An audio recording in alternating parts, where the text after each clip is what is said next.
உன்னை பார்த்து ஆசைப்பட்டேன், அத பாட்டு சொல்லிப் புட்டேன். நீயும் தொட நானும் தொட, நாலு வகை பூச்சும் விட அட்டை போல ஒட்டி இருப்பேன்.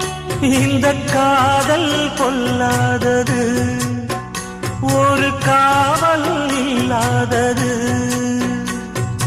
ஊதக்காத்தில் வஞ்சி மாது ஒத்தையிலே வாடும் போது போர்வை போல பொத்தி அணைப்பேன். ஆறேழு நாளாச்சு விழி மூடி, அடியாத்தாடி அம்மாடி உனை தேடி. நீதானே மானே என் இளஞ்சோடி, உனை நீங்காது என்றும் என் உயிர் நாடி.